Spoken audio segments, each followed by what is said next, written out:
Hello बच्चों, आज हम लिख रहे हैं अभ्यास 87 को 70 शब्द प्रति मिनट की गति से। आप लोग लिखने के लिए तैयार हैं? Ready, start.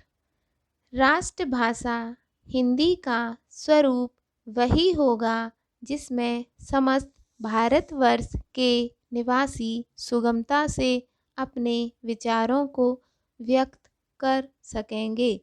जो लोग यह कहते हैं कि राष्ट्रभाषा से संस्कृत शब्दों का अधिक से अधिक बहिष्कार किया जाना चाहिए, वे कदाचित यह बात भूल जाते हैं कि वर्तमान समय की अधिकांश प्रांतीय भाषाएं संस्कृत से ही निकली हैं और इसीलिए स्वभावतः इनमें संस्कृत के शब्द बहुलता से पाए जाते हैं। ऐसी अवस्था में अधिकांश भारतवासियों के लिए अंतरप्रांतीय भाषा के रूप में ऐसी ही भाषा ग्राह्य और सुविधाजनक होगी जिसमें संस्कृत के शब्द काफ़ी हों।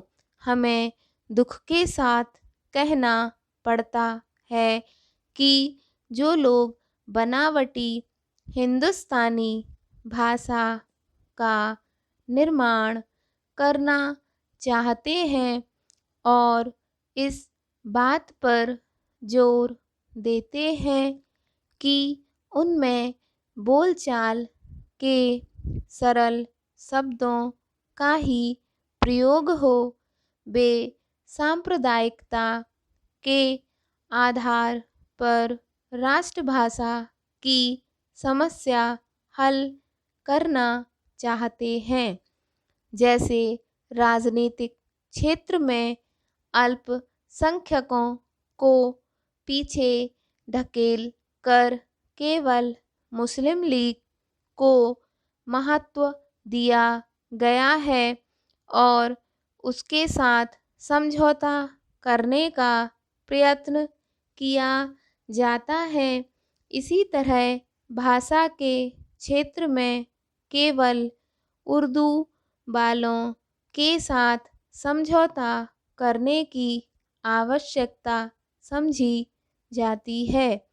अन्य प्रांतीय भाषा भाषियों की सुविधा असुविधा का उतना ख्याल नहीं किया जाता जितना कि उर्दू वालों का।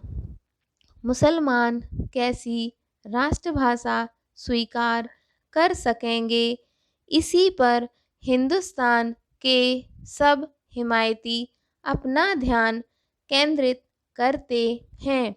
वे यह देखने का प्रयास नहीं करते कि वे जैसी कृत्रिम भाषा बनाने का प्रयत्न कर रहे हैं उसको समझने, लिखने और बोलने में अनेक प्रांतों की जनता को बड़ी कठिनाई होगी। अतः सांप्रदायिकता के आधार पर राष्ट्रभाषा के लिए कृत्रिम हिंदुस्तानी भाषा का विकास करने का प्रयत्न त्याग कर हिंदी को ही अंतरप्रांतीय काम के लिए अग्रसर करना चाहिए और उसे ही राष्ट्रभाषा के रूप में स्वीकार करना चाहिए। पैरा, हिंदुस्तानी ना तो कोई भाषा है और ना उसका कोई साहित्य है। गुण विषयों को व्यक्त करने की क्षमता हिंदुस्तानी में नहीं आ सकती।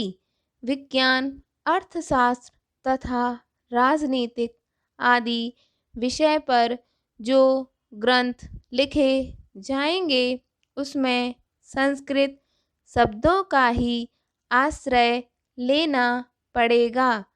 अतः हिंदुस्तानी के विकास का प्रयत्न करना शक्ति का अपव्यय करना होगा।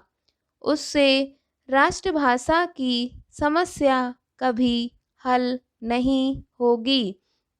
दो लिपियों को सीखना अनिवार्य करना बच्चों पर अनावश्यक रूप से एक भारी बोझ लादना होगा।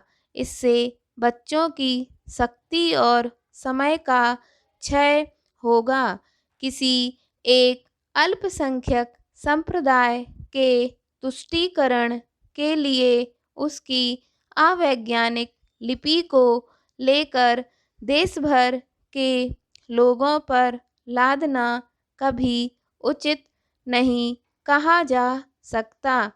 राष्ट्रीय दृष्टिकोण से लिपि की समस्या को हल करने का मार्ग यह है कि राष्ट्रभाषा के लिए केवल वही लिपि स्वीकार की जाए जो वैज्ञानिकता तथा सुगमता की दृष्टि से सर्वश्रेष्ठ हो। चूँकि यह प्रमाणित हो चुका है कि देवनागरी अन्य सभी लिपियों से अच्छी है, अतः राष्ट्रभाषा के लिए उसी का सर्वत्र प्रचार होना चाहिए। स्टॉप।